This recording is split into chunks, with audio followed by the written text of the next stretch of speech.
A graça e a paz de Jesus, igreja. Eu convido a igreja a abrir comigo a Bíblia no Evangelho de Marcos, no capítulo 1. Evangelho de Marcos, capítulo 1. Nós continuamos hoje a nossa série de mensagens no livro de Marcos, no Evangelho de Marcos, de onde paramos na última semana. Então nós começamos hoje nossa leitura a partir do versículo 40.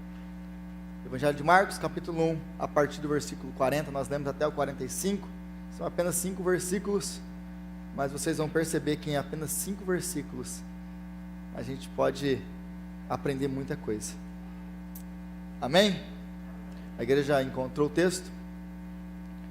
Então, lemos Marcos, capítulo 1, a partir do versículo 40, e diz assim a palavra do Senhor. Um leproso aproximou-se dele e suplicou-lhe de joelhos: se quiseres, podes me purificar. Cheio de compaixão, Jesus estendeu a mão, tocou nele e disse: quero, seja purificado. Imediatamente a lepra o deixou e ele foi purificado. Em seguida, Jesus o despediu com uma severa advertência: olhe, não conte isso a ninguém, mas vá mostrar-se ao sacerdote e ofereça pela sua purificação os sacrifícios que Moisés ordenou, para que sirva de testemunho. Ele, porém, saiu e começou a tornar público o fato, espalhando a notícia. Por isso, Jesus não podia mais entrar publicamente em nenhuma cidade, mas ficava fora, em lugares solitários. Todavia, assim mesmo, vinham a ele gente de todas as partes. Palavra de Deus. Senhor, nós te louvamos pela sua palavra, e nós clamamos agora, Senhor, que o Senhor venha nos abrir o entendimento, que o Senhor venha abrir os nossos olhos espirituais, que o Senhor venha abrir os nossos ouvidos espirituais, que o Senhor vai iluminar a nossa mente, para que nós possamos, ó Pai, entender essa porção das Escrituras, e que a exposição da sua palavra venha mesmo trazer grande glória para o teu nome, venha mesmo exaltar Cristo, venha mesmo abençoar, transformar, curar, abençoar o seu povo. Faz isso aqui hoje, ó Pai, é o que nós oramos em nome de Jesus. Amém e amém. Então hoje nós continuamos com a nossa série em Marcos. Nós chegamos nesse, que para mim é um dos meus milagres preferidos, e hoje vocês vão saber o porquê que ele é um dos meus milagres preferidos. Mas nós começamos a ver o Evangelho de Marcos, e eu queria chamar a sua atenção para algumas coisas que nós já vimos, mas como nós vamos vendo essas coisas separadamente, é bom quando nós resumimos e colocamos tudo num bloco só, porque é assim que Marcos tem a intenção de que nós entendamos essas coisas. Se você se lembra, nós vimos que Jesus foi batizado, e o que Marcos está querendo mostrar no meio de tudo isso aqui no capítulo 1, é a autoridade de Jesus Cristo. Quem é Jesus Cristo? É a sua autoridade, que ele exerce através do poder da sua palavra. Mas da onde que vem essa autoridade? Nós vemos então que a autoridade de Jesus Cristo no capítulo 1, ela vem a partir, ou começa de uma maneira física, a partir do batismo de Jesus. No batismo de Jesus nós temos então a voz do alto, a voz do Pai, que diz: esse é meu filho amado, em quem tenho muito prazer. A partir dali, então Marcos começa a mostrar a autoridade de Jesus sendo exercida. Uma vez que ela foi derramada, agora ela vai ser exercida, porque Jesus, se lembre, é homem, 100% homem, que se esvazia para viver como um de nós, que é capacitado pela ação do Espírito Santo. Então ele está fazendo o que ele está fazendo por causa do Espírito Santo que habita nele. A partir então de narrar da onde vem a autoridade, ele diz aqui o texto que Jesus então ele começa a ensinar nas sinagogas, mas diferente dos rabinos, dos mestres da lei do seu tempo, Jesus não é como qualquer outro. Jesus não ensina a partir da autoridade de outros, Jesus tem autoridade em si mesmo. Jesus não precisa ficar citando outros rabinos, Jesus não precisa colocar a sua autoridade em outras pessoas, como se vindo de outras pessoas. Jesus é a própria fonte de autoridade, porque foi derramado sobre a vida dele. Mas aí o texto vai nos citar e vai nos relatar a expulsão de um demônio. Por que vai fazer isso? Por que Marcos vai escrever e vai relatar a expulsão de demônio logo depois que Jesus começa a ensinar numa sinagoga? Para mostrar que ele tem nele autoridade, e ele não precisa de outras autoridades. Ele em si é a própria fonte de autoridade, porque o Espírito Santo está nele. E aí, ele vai expulsar um demônio, como nós vimos na última semana, sem nenhum tipo de poder, de mágica, de encantamento, de nada do que eles acreditavam naquele tempo. Jesus expulsa um demônio assim: você sai, cala a boca e saia. E ele sai. E eles ficam então mais ainda atônitos, agora pela expulsão do demônio. Eles primeiro ficam impressionados com o seu ensino, agora eles estão impressionados com a sua autoridade. Então Jesus tem autoridade para ensinar, Jesus tem autoridade sobre o mundo espiritual, Jesus tem autoridade sobre enfermidades que inclusive eram enfermidades que eram tidas como enfermidades que apenas Deus poderia curar, como a febre, no exemplo da sogra de Pedro. Jesus, ele chega perto dela e a febre a deixa. Então, depois disso, Jesus vai curar todo tipo de doença e expulsar todo tipo de demônio. Mas aí o texto vai nos dizer que Jesus, ele faz tudo isso por causa do Espírito Santo, estando ligado e conectado com o Senhor em oração. E é assim que nós terminamos na última semana. Agora, Marcos continua mostrando a autoridade de Jesus sobre os enfermos. E a última cura dos enfermos que nós temos aqui, ele curou muita gente, mas Marcos não dá nenhum detalhe sobre essas curas. Mas agora ele vai dar na cura de um leproso. Mas para a gente poder entender essa perícope, essa passagem, nós precisamos entender quem eram os leprosos. O que é um leproso no tempo de Jesus? Porque quando nós falamos de lepra hoje, nós associamos com uma doença moderna que pode ser vitiligo ou alguma coisa assim. Mas a lepra naquele tempo não é vitiligo, e é completamente diferente do que nós temos hoje. Ela podia incluir esse tipo de doença? Podia, mas a lepra era basicamente a sua pele sendo comida viva. O aspecto de um leproso era o aspecto de um morto-vivo, um zumbi, uma pessoa que tinha a sua pele toda ferida, a pele estava caindo da pessoa, estava podre, a pessoa estava viva com a pele podre. Era basicamente essa a situação de um leproso, e incluía muitas diferentes doenças de pele. A lepra, o que nós temos como termo de lepra, incluía muitas doenças, mas a lepra, ela era associada à morte.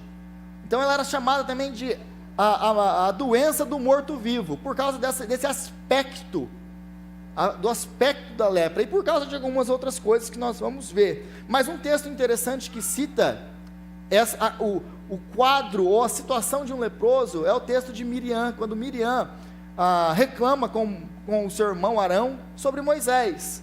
Eles começam a reclamar de Moisés, e então Deus castiga Miriam com lepra. E aí Arão vai falar com Moisés e pedir, interceder pela sua irmã, para que Moisés fale com Deus para perdoar eles, para que a irmã não fique leprosa. Então Deus castiga a irmã de Moisés com lepra. E aí o texto vai nos dizer, em Números capítulo 12, versículo 12, o que Arão vai dizer para Moisés: não a deixes como um morto, que sai do ventre de sua mãe com metade da sua carne consumida. Então aqui vai descrever um pouco do quadro de um leproso. A pessoa estava podre, sendo comida viva, e a sua pele caindo. Então as pessoas cuja pele estavam deteriorando devido a essa doença, elas eram tidas como mortos-vivos, era um zumbi andando. Se você já assistiu um filme de zumbi, você sabe muito bem do que eu estou falando. Agora, no capítulo 5 do livro de Números, Antigo Testamento, Lei de Moisés, Deus ele vai dar instruções do que deveria ser feito, o que aconteceria, né, com coisas cerimonialmente impuras e impuras, e ele vai dizer assim, em Números capítulo 5, a partir do versículo 2, ordene aos israelitas que mandem embora para fora do acampamento todo aquele que tiver grave doença de pele, o que inclui lepra. Toda grave doença de pele era chamada lepra. Ou que tiver um fluxo, ou que se tornar impuro por tocar em um cadáver. Ou seja, a mesma impureza que alguém tinha por ter lepra, era a mesma impureza de alguém que tocasse em um cadáver. É a mesma coisa. Se você tocou em um cadáver, o que era proibido por lei, ou se você tivesse lepra, essa era a mesma impureza que você tinha. Mande-os para fora do acampamento, tanto homens como mulheres, para que não contaminem o seu acampamento, onde eu habito entre eles. Mas nós temos então a lepra, essa condição, essa doença que atingia qualquer pessoa, mas ela era tida como uma doença que era causada pelo próprio Deus, basicamente por 3 textos que nós temos no Antigo Testamento. Esse texto que nós acabamos de comentar, que é o texto de Miriam, que o próprio Deus coloca lepra nela.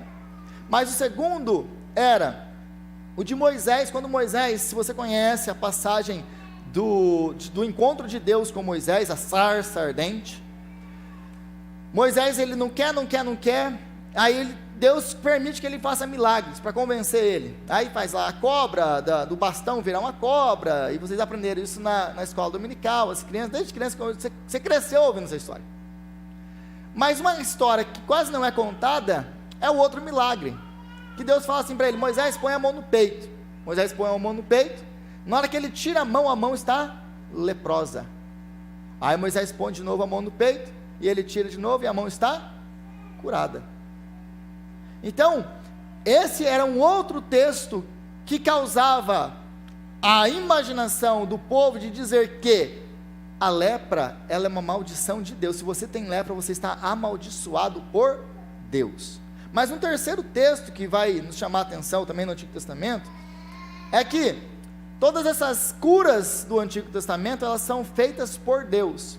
E nós temos a história do general Naamã, que o rei da Síria manda uma carta para o rei de Israel, depois de escutar de uma serva israelita, que existia, então, alguém em Israel que podia curar Naamã, seu general, da lepra. Ele manda lá mais de 300 quilos de prata e 70 quilos de ouro, peças de roupas, uma fortuna para eles. Com essa carta: estou enviando para você o meu general, você o cure da sua lepra. Quando o rei de Israel lê essa carta, ele fica aterrorizado. Por que ele fica aterrorizado? Porque ele fala assim: estaria eu no lugar de Deus? Seria eu Deus para poder curar alguém com lepra? Eu tenho certeza que esse rei quer começar uma guerra comigo, porque ele me mandou alguém para ser curado de uma coisa que só Deus pode curar. Esse era o que os israelitas, esse é o que Israel pensava sobre a lepra. Então, apenas Deus pode curar a lepra. Por que ele manda uma carta para eu curar esse homem? Então, a partir desses textos, nós chegamos no 1º século, e essa é a visão de um leproso: alguém amaldiçoado por Deus. Ninguém pode curar um leproso. Aí você tem um ritual no livro de Levíticos, no capítulo 13 e capítulo 14, que descreve o que deveria ser feito com alguém leproso, e qual era o ritual de purificação se um leproso fosse curado. Só que a gente tem um problema: quem vai curar esse leproso? Mas nós precisamos entender aí no capítulo 13 e 14 de Levíticos, qual era a vida, como era a vida de um leproso, o que ele tinha que fazer, o que Deus ordenava através da sua lei que um leproso fizesse. E ele tinha que fazer isso: quem tiver uma grave doença de pele, lepra, apresentando quaisquer desses sintomas, porque a lista era enorme de sintomas, quaisquer desses sintomas, usará roupas rasgadas, andará despenteado, cobrirá a parte inferior do rosto e gritará: impuro, impuro. Então, a sina de um leproso era um negócio terrível. Ele tinha que andar, e é por isso que eu tentei colocar isso em imagem, para vocês terem uma noção do que era, com roupas rasgadas, despenteado, com a boca coberta, gritando: impuro, impuro, por onde ele fosse, para que todos reconhecessem que existe ali um homem leproso, para que não por um motivo descuidado, eles acabassem tocando nesse homem e ficando impuro. Então ele carregava basicamente 2 estigmas sobre ele. O primeiro é o estigma social, porque esse homem, como nós vimos no livro de Números, ou no texto aqui em Números, eles eram obrigados a sair do meio da comunidade, eles eram afastados, eles eram retirados do meio do convívio social. Então eles eram obrigados a deixar as suas casas, as suas famílias, os seus parentes, os seus amigos, o seu trabalho. Eles eram obrigados a deixar tudo e viver isoladamente. Ninguém podia chegar perto deles, porque eles eram impuros. Mas além de todo esse trauma de ter que viver em isolamento, eles também tinham que ter esse aspecto que era humilhante. Eles não podiam pentear seus cabelos, eles viviam de roupas rasgadas, e eles tinham que andar por onde eles fossem gritando: impuro, impuro, para que ninguém tocasse neles. Por quê? Porque alguém também podia confundi-los com alguém que está em luto. É interessante que, se você ler, por exemplo, Levíticos 10, quando fala que Arão não deveria ficar descabelado, nem rasgar suas roupas, em sinal de luto pelos seus filhos, que Deus tinha matado por desobediência, ele não podia fazer essas coisas. Então você percebe que você ia ficar descabelado. Se você ler o Antigo Testamento, eles jogavam terra na cabeça, rasgavam as roupas, ficavam descabelados, que negócio só que a gente conhece no Antigo Testamento. Eram sinais de luto. Agora, você olhava para um leproso, você pensava assim: não, ele está em luto. Então, para não ter o risco de ninguém chegar perto desse homem para tentar consolá-lo, ir lá abraçar ele, consolar ele, ele tinha que ficar gritando: impuro, impuro, impuro, e cobrir a boca. Então eram pequenos sinais que ele tinha que dar para que ninguém tentasse chegar perto dele. Mas é interessante que esses eram sinais de luto para Israel: a roupa rasgada, o cabelo despenteado, o desleixo com o seu próprio corpo, era um sinal de luto. Mas agora, para o leproso, ele estava em luto por ele mesmo, porque ele era um cadáver vivo. Ele vivia numa situação de luto por si mesmo. Então, você consegue imaginar a situação desse homem? Ou de qualquer leproso, aliás, naquele tempo. Ele era um homem que foi abandonado por tudo e por todos. Ele é um homem que está afastado de todo mundo. É um homem que ninguém pode tocar, é um homem que ninguém pode conversar, é um homem que está completamente destruído, emocionalmente, psicologicamente, fisicamente, completamente destruído. Então, nós precisamos entender por que eles precisavam também ser isolados, e existia uma preocupação, e para nós talvez essa fosse a nossa preocupação hoje, né? Depois, era pós-Covid, qual que é a nossa grande preocupação em isolar alguém que está gripado, por exemplo? Medo de contágio. Apesar desse ser uma razão, né, verdadeira, é uma razão secundária. Eles não estavam tão preocupados com a contaminação, quanto eles estavam com uma outra coisa. A maior preocupação deles era com a impureza do acampamento, era com a impureza que esse leproso traria sobre a terra e sobre as pessoas. E qual tipo de impureza? Impureza ritual, proibindo as pessoas então de chegarem até Deus. E basicamente é isso que Números capítulo 5, que é o texto que nós lemos, vai dizer. Quando Deus fala: olha, você tem que afastar eles, vocês têm que mandar eles embora. Por quê? Porque eles vão profanar o lugar onde eu habito com vocês. Onde eu habito com vocês. E aí eles querem que essas pessoas saiam, os leprosos saiam não tanto por causa da transmissão da doença, mas porque eles faziam separação entre o profano e o puro, porque isso afetava o seu relacionamento com o Senhor.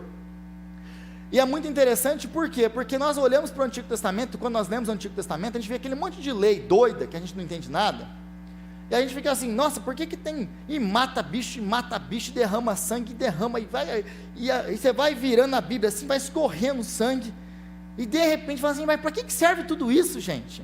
Aí você olha, nossa, coitado do cara, para que isolar? O cara já está sofrendo, passando por uma enfermidade violenta, para que isolar o cara? O que tudo isso ensina? Nós precisamos entender o que o Antigo Testamento está querendo nos ensinar. E o que o Antigo Testamento está querendo nos ensinar é uma coisa: que Deus é santo, e que Deus não habita no meio do pecado. Quando Deus ele cria todas aquelas regras, ele mostra, o templo tem que ser desse jeito, tudo Deus faz especificamente, Ele dá detalhes das coisas, tem que ser obedecido nos mínimos detalhes. Por quê? Porque essa é a única maneira de vocês conseguirem chegar até mim. O que Deus está ensinando com isso? Que Ele não é qualquer Deus, você não chega na presença dEle de qualquer jeito. O que Ele está ensinando quando Ele manda leprosos saírem, pessoas doentes saírem do meio da comunidade? Que Ele é santo, que Ele não tolera o pecado, que Ele é completamente separado de tudo aquilo que é impuro, imperfeito e profano. Deus está mostrando quem Ele é, está mostrando a dificuldade que é chegar diante desse Deus santo, que é separado de tudo o que é imperfeito, impuro e pecaminoso. É isso que Deus está mostrando, para apontar isso para a nossa necessidade e para a nossa incapacidade de conseguirmos nos aproximar diante desse Deus pela força do nosso próprio braço, pela nossa própria dignidade, pela nossa própria pureza. Nós nunca conseguiríamos fazer tal coisa por nós mesmos. É isso que o Antigo Testamento está apontando, a nossa necessidade de Cristo. A lei aponta para a necessidade de Cristo, a lei ela aponta para o nosso desespero, para a nossa condição, que é impossível obedecermos a Deus por nós mesmos. Se for pelas obras da lei, todos nós estamos no inferno. É isso que a lei serve, para isso que a lei serve, para apontar a nossa incapacidade. E é por isso que é tão rigoroso, detalhes e detalhes e detalhes no Antigo Testamento. Deus não é qualquer Deus, porque hoje nós vivemos na era do Novo Testamento, 2000 anos depois de Jesus Cristo, e nós pegamos muita coisa como garantia. A gente, eu já sou salvo mesmo, posso viver do jeito que eu quiser, e fazer o que eu quiser, quando a Bíblia é muito severa e muito séria com relação a essas coisas. Custou o sangue do Filho de Deus para que nós estivéssemos aqui hoje. Então, tudo isso vai demonstrar a santidade de Deus, e que Deus não habita no meio do pecado. Por quê? Porque a lepra, ela era associada ao pecado, ela demonstrava o pecado. Por que o pecado? Porque o pecado é aquilo que faz separação entre nós e o nosso Deus. Então a lepra era algo visível, um símbolo visível da separação que o pecado faz do pecador com o seu Deus. Ele tinha que ser tirado fora. Por quê? Porque ele está em pecado, no caso deles, impuro. Então a lepra, ela tinha esse sinal, ela queria mostrar, era algo didático que Deus quer mostrar para nós, a seriedade de tudo isso. Então, em resumo, essa é a vida de um leproso. Eram pessoas pobres, obviamente, não podiam trabalhar, não podiam fazer nada. O que essa pessoa ia viver? Eram pessoas pobres, marginalizadas, doentes fisicamente, emocionalmente, como eu já disse, doentes espiritualmente, doentes psicologicamente. Eram pessoas que estavam destruídas, em outras palavras, por dentro e por fora. Eram excluídas da comunidade dos santos. Elas não podiam fazer parte do povo de Deus, não podiam estar no meio das pessoas, eram excluídas da adoração no templo. Se elas não podiam estar no meio das pessoas, quem dirá chegar perto do templo? Agora você precisa entender que a adoração no templo era a maneira com que eles tinham relação com Deus. era tudo mediado através dos sacerdotes. Os sacerdotes mediavam essa adoração, eles faziam essa intermediação entre o homem e Deus, Deus e o homem. O sacerdote precisava estar lá. Então, uma vez que você é retirado do templo, acabou a sua chance de adorar a Deus, de se chegar a Deus. Você perdeu o seu relacionamento com Deus, foi destruído por causa da sua lepra. E por final, então, eles são excluídos da presença de Deus e sem nenhum tipo de esperança de recuperação ou de salvação, de voltar a ter aquilo que eles tinham antes. Essa era a vida de um leproso. Essa era a vida de um leproso. E eu disse tudo isso para mostrar apenas a primeira palavra desse texto: um leproso. Por que é importante você saber tudo isso? Por causa daquilo que vem depois. Porque muitos de vocês, se não quase todos aqui, já ouviram esse texto, já leram esse texto, mas passaram por esse texto e não se atentaram a essas coisas. Agora, quando você entende essas coisas, você continua lendo e a sua perspectiva muda. Por quê? Um leproso aproximou-se dele e suplicou-lhe de joelhos. Um leproso fez o quê? Um leproso aproximou-se dele. Um leproso não pode se aproximar de ninguém. O leproso, ele ficou doido, ele está correndo risco de vida aqui, porque ele está profanando o local e todas as pessoas, por causa da sua lepra. Agora esse homem, ele quebra todos os protocolos, ele quebra a lei de Moisés, ele quebra tudo, porque ele entende uma coisa: é tudo ou nada. É tudo ou nada. Eu vou lá, eu posso até perder minha vida, porque eles podem até me apedrejar, mas eu tenho uma coisa: eu vou chegar perto de Jesus. Eu vou chegar perto de Jesus. Então aí você começa a entender que aquilo que ele está fazendo aqui é completamente radical. Um leproso não ousava fazer um negócio desse. Agora a pergunta que fica é: por que ele faz um negócio desse? O que passa na cabeça dele fazer um negócio desse? O que passa na cabeça dele é isso: Jesus é a minha única esperança. Ele entendeu uma coisa: Jesus é a minha única esperança. Eu não tinha nenhum tipo de esperança, mas então eu ouvi tudo aquilo que ele fez. Eu ouvi que ele ensina como ninguém ensina. Eu ouvi que ele expulsa demônios como ninguém expulsa. Eu ouvi que ele cura enfermos, doentes, pelo poder da sua palavra. Esse leproso aqui, ele entende uma coisa que a maioria daquelas pessoas, inclusive os discípulos, não entendiam. Ele entendeu quem é Jesus. E na hora que ele entende quem é Jesus, tudo é transformado para ele. Agora, para ele, note que ele não existe nenhuma dúvida nele que Jesus pode curá-lo, porque o texto continua aí no versículo 40, que diz: se quiseres, podes me purificar. A pergunta dele não é se Jesus pode purificar. Ele tem certeza que Jesus pode purificar. A pergunta dele é se ele vai querer me purificar, se Jesus vai querer me dar atenção. Quem daria atenção para mim? Quem olharia para mim? Será que se eu chegar perto dele, ele vai me receber? Mas ele é a minha única esperança. Ele é tudo ou nada. Eu não tenho mais esperança em nenhum outro lugar, apenas em Jesus. E eu sei que ele pode, porque ele é o Messias, ele é o Filho de Deus. Eu entendi isso, e eu sei que ele pode transformar a minha vida. A única coisa que eu não sei é se ele vai querer fazer isso por mim. A única coisa que eu não sei é se ele vai querer me curar. Mas ele é tudo que eu tenho, a única esperança que eu posso me agarrar. E aí no versículo 41, o texto vai nos dizer que, cheio de compaixão, Jesus estendeu a mão e tocou nele e disse: quero, seja purificado. E aí você vai entender uma outra coisa, depois que você entender quem é um leproso. Você lê o texto e agora leia com mais atenção o versículo 41. Cheio de compaixão, Jesus estendeu a mão e tocou nele. O que era proibido por lei fazer? Tocar em um leproso. Jesus não pode tocar em um leproso. Aliás, Jesus não precisava tocar em um leproso. O que Jesus precisava fazer para a lepra deixar aquele homem? Nada. Se ele quisesse que o leproso chegasse perto dele e ficasse imediatamente curado, Jesus podia ter feito isso. Mas a segunda coisa que Jesus podia ter feito era: tá bom, eu quero, seja limpo.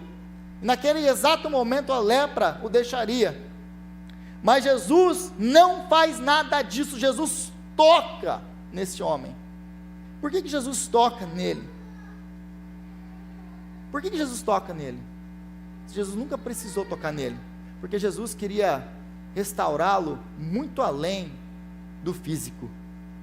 Aquele homem não precisava apenas ser restaurado fisicamente, aquele homem precisava ser restaurado psicologicamente, emocionalmente, espiritualmente e fisicamente. Jesus, quando Ele toca nas nossas vidas, Ele não quer curar uma área da sua vida, Ele quer transformar a sua vida por completo. Jesus, Ele não quer apenas curar esse homem e mandar ele embora com a sua carne agora restaurada, Ele quer restaurar a vida dele, porque por mais que agora ele seja restaurado, a sua carne seja restaurada, daqui a alguns anos, ele morre, ele volta para debaixo da terra, e os bichos vão comer do mesmo jeito. O que Jesus quer fazer com ele agora, é dar para ele uma nova vida, e uma nova carne, que vai ser glorificada, e vai viver para sempre. Jesus, Ele não faz trabalho pela metade. Jesus quer trabalhar conosco para a eternidade, e transformar a nossa vida por inteiro. Então é por isso que Jesus toca nele, porque Jesus quer curá-lo completamente. Mas a segunda razão pela qual Jesus toca nele, é porque a partir do momento que ele toca esse homem, ele está trocando de lugar com ele. Porque a partir do momento que ele toca esse homem, agora Jesus, pela lei, ele está impuro, ele não podia fazer isso. Agora, cerimonialmente, Jesus tem que ser excluído, Jesus tem que ser tirado do acampamento, Jesus tem que ser tirado do meio das pessoas, Jesus tem que ser jogado para fora da cidade, Jesus tem que ser tirado do meio da sua família, do povo de Deus, da adoração no templo. Jesus tem que ser tirado de tudo isso, porque ele está impuro, porque ele está impuro. Então por que Jesus toca nele?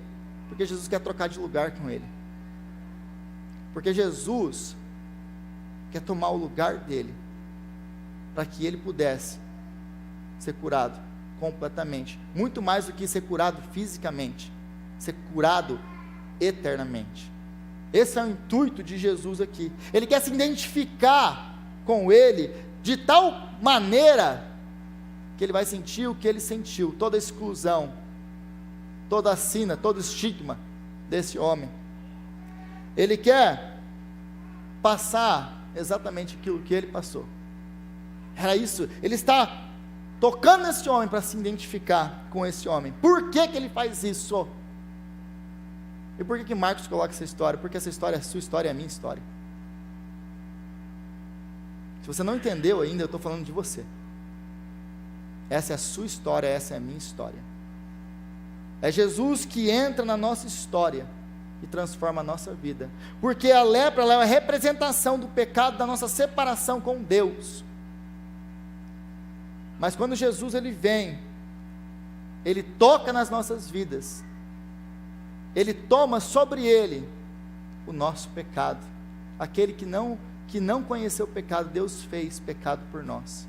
Como diz Isaías capítulo 53, ele tomou sobre ele as nossas dores, as nossas enfermidades. O castigo que nos traz a paz estava sobre ele, e pelas suas pisaduras nós fomos sarados. Nós fomos sarados. Então Jesus ele é excluído para que nós pudéssemos ser incluídos. É Ele que deixa a sua glória, é Ele que deixa o seu Pai, é Ele que vem ao encontro de leprosos como nós, que eram como zumbis andando, pessoas que estão mortas espiritualmente, como diz Efésios capítulo 2, mortos em delitos e pecados. A única diferença nossa e dele é que nós não estamos vendo a podridão da nossa carne, mas Deus consegue ver ela claramente. Mas um dia Jesus te encontra, Ele toca na sua vida, Ele te dá uma nova vida, Ele te restaura fisicamente, emocionalmente, psicologicamente, espiritualmente. Ele transforma a sua vida por completo. Ele traz de volta você. E agora Ele te dá uma nova família, uma nova identidade. Ele faz tudo isso através do seu toque, mas através do lugar que Ele tomou, seu e meu. Porque Jesus se torna pobre para te fazer rico. Jesus, Ele deixa tudo e vira um humilde carpinteiro, um homem pobre, um homem de dores, que sabia o que era sofrer. Jesus agora Ele é marginalizado. Jesus agora está separado da sua família, está separado do seu pai. Jesus agora, Ele deixa de novo a sua casa, a sua glória, e na cruz Ele clama: meu Deus, por que me abandonastes? Jesus é excluído da sociedade, Jesus é excluído da comunidade dos santos, Jesus é excluído da adoração no templo, Jesus é excluído da presença de Deus, Jesus é pego, jogado para fora da cidade, pendurado numa cruz e morto, por causa do meu pecado, por causa do seu pecado, por causa da minha lepra, por causa da sua lepra. Ele se identificou com você de tal maneira, que Ele tomou a sua e a minha morte sobre Ele, para que nós pudéssemos viver para sempre. Essa é a mensagem do Evangelho. É isso que esse texto quer nos mostrar. É para isso que esse texto está escrito aqui, para mostrar a sua história, para mostrar a minha história. Jesus tocou na vida de leprosos como eu e como você. Contudo, nesse texto aqui, nós não vemos Jesus sendo excluído de nada. Ele não é excluído da adoração no templo, Ele não é excluído das pessoas, Ele continua ali no meio das pessoas.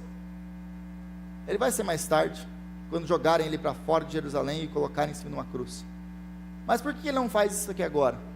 Porque nada muda aqui. Jesus tocou em um leproso e nada aconteceu com ele. Por quê? Porque diferente de qualquer um de nós, a pureza de Jesus, quando encontra com o pecado, Ele transforma o pecado. A pureza de Jesus, quando encontra com o pecador, Ele transforma a vida do pecador. A pureza de Jesus, quando encontra com um leproso, Ele o restaura completamente. Como que a gente pode falar que um homem está impuro, se quando aquele que encontra com Ele é purificado completamente? Ele é a fonte de toda pureza, Ele é a fonte de toda salvação, Ele é a fonte de toda vida. A lepra, quando encontra com Jesus, ela é curada. Jesus pode transformar qualquer vida. Jesus pode transformar qualquer história. Mas esse texto também está aqui para nos mostrar que nós só podemos adorar a Deus, nós só podemos estar na presença do Senhor, nós só podemos ser aceitos, nós só podemos ter uma identidade nova, nós só podemos ter uma família nova, nós só podemos chamar Deus de Pai, porque Jesus Cristo lidou com a nossa lepra, com o nosso pecado, nos purificando, nos salvando, nos transformando.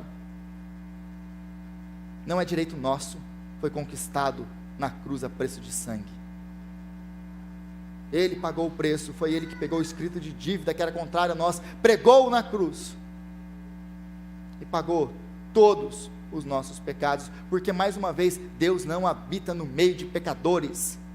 Sabe por que Deus pode habitar na sua vida? Porque todos os pecados foram pagos há 2000 anos atrás, porque Ele morreu, como já foi lido no começo desse texto, em Colossenses capítulo 1, Ele morreu para nos apresentar diante de Deus, santos, irrepreensíveis, sem mancha, sem culpa, livres de qualquer acusação. Foi esse texto que transformou minha vida. No dia que eu li esse texto, eu senti os meus pecados sendo perdoados, o sangue sendo derramado, e eu me senti limpo pela primeira vez na minha vida. Os meus pecados foram perdoados naquele dia, por causa da obra de Jesus Cristo, há 2000 anos atrás. Há 2000 anos atrás. Só por causa disso, por causa da obra de Cristo, não é mérito nosso, é graça. Por causa disso, nós podemos hoje sermos família de Deus, irmãos e irmãs em Cristo Jesus, e ter intimidade com Deus, e relacionamento com o Senhor. E essa mensagem, esse texto, Ele quer falar com você hoje. Porque talvez essa seja a sua situação. Você está se sentindo um leproso. Você está se sentindo excluído, abandonado pelas pessoas, abandonado pelo próprio Deus, machucado, ferido emocionalmente, ferido psicologicamente, talvez ferido no seu próprio corpo. Você já perdeu todas as suas esperanças de salvação. Talvez você está aqui hoje, você não está nem acreditando em nada do que eu estou falando, porque você já perdeu a esperança. Mas eu quero falar uma coisa para você: Jesus tem cura para a sua vida. Jesus quer estender o braço e tocar em você, e a sua vida nunca mais vai ser a mesma. Porque se Jesus tocar, a sua vida nunca mais vai ser a mesma. Agora, a partir do versículo 43, ele fala um negócio interessante. Em seguida, Jesus o despediu com uma severa advertência.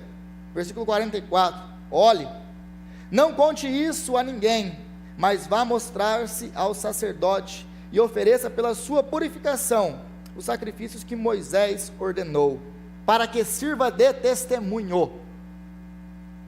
A primeira pergunta que a gente tem que fazer é: testemunho de quem? Ou testemunho do quê? Que testemunho? Que testemunho que Jesus está querendo, mandando esse homem aos sacerdotes, aos líderes religiosos do seu tempo? Que testemunho que ele quer dar? Do que ele está falando aqui? Mas a primeira coisa que nós precisamos entender aqui, antes de entender o porquê que Jesus manda ele, é entender por que Deus briga com ele. Jesus briga com ele antes, fala assim: não fala nada disso para ninguém. Imagina você tem um encontro desse, transformador com Jesus. Você consegue calar sua boca depois de um negócio desse? A gente nem tem como muito culpar o cara, né? Jesus, você também não ajudou o rapaz. E Jesus manda ele embora, você não faz para ninguém, você vai direto para o sacerdote. Por que que Jesus faz isso? Porque, mais uma vez, Jesus ele não veio para satisfazer curiosos interesseiros.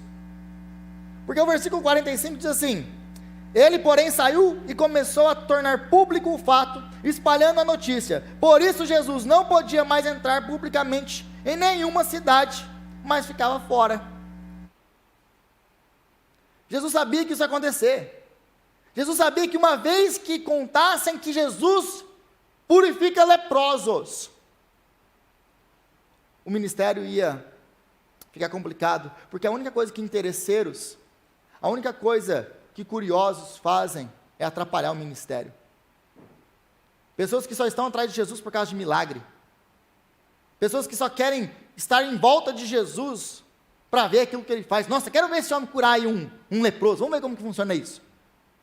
E aí depois disso aqui, vai ter sempre uma multidãozinha cercando Jesus. Nós temos os interesseiros, os curiosos, nós temos agora, depois disso aqui, os líderes religiosos. Por que os líderes religiosos? Porque eles precisam saber quem que é esse que cura leprosos. Quem é esse homem que cura leprosos? Quem é esse homem que cura leprosos? Porque ninguém nunca apareceu aqui dizendo que foi curado de lepra.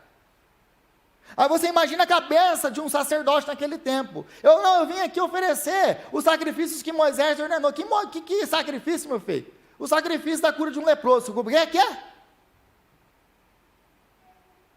Você era leproso?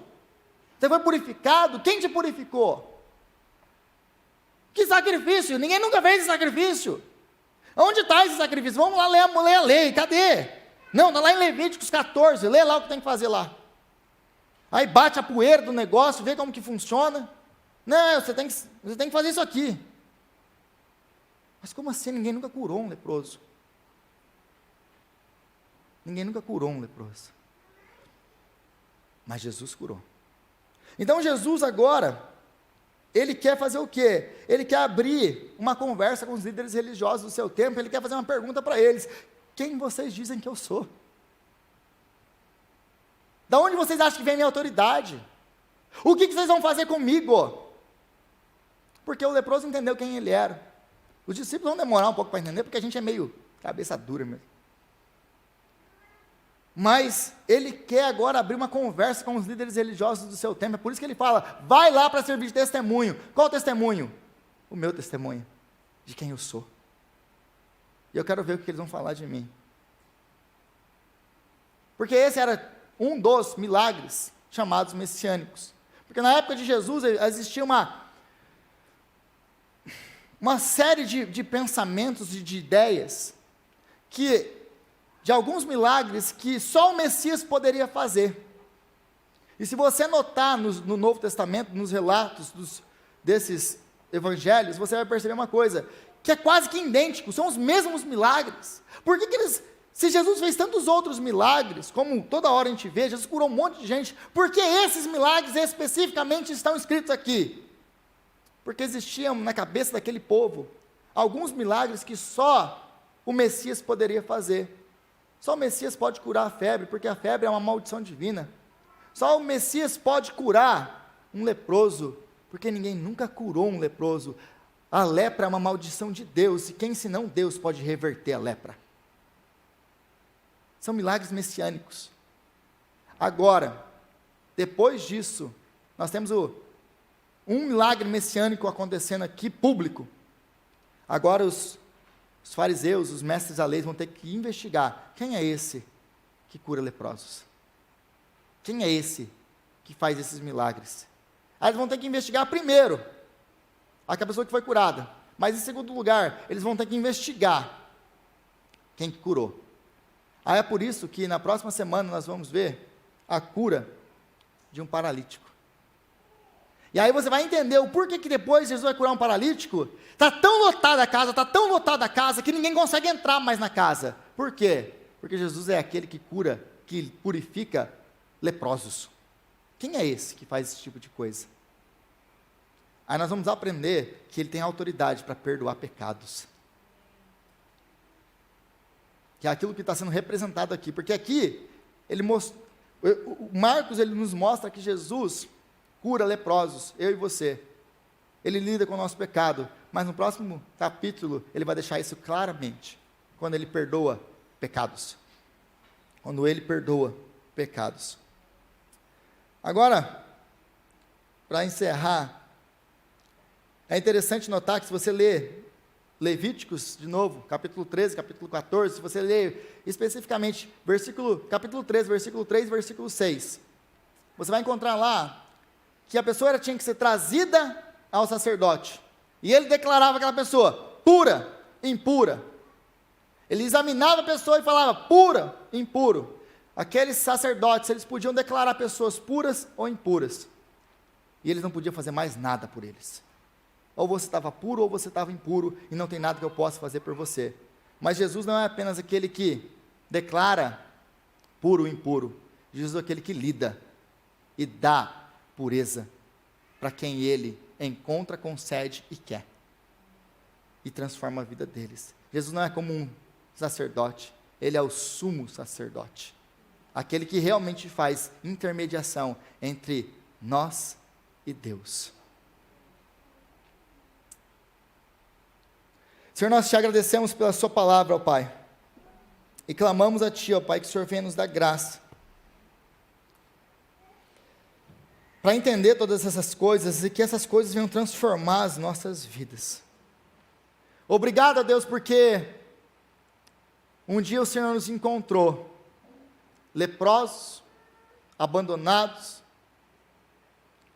doentes, destruídos, internamente e externamente, mortos nos nossos delitos e pecados, mas o Senhor então enviou Jesus, que tocou a nossa vida, e transformou a nossa história, e nos deu um novo começo, um novo relacionamento com o Senhor, nos trouxe de novo para a comunhão dos santos, nos purificou do nosso pecado, e tem andado conosco dia após dia. Obrigado, Senhor, pela salvação de Jesus Cristo nas nossas vidas, por essa obra maravilhosa de Jesus nas nossas vidas. Obrigado, Senhor, nós te agradecemos, e oramos no nome do nosso Senhor Jesus Cristo, amém, e amém.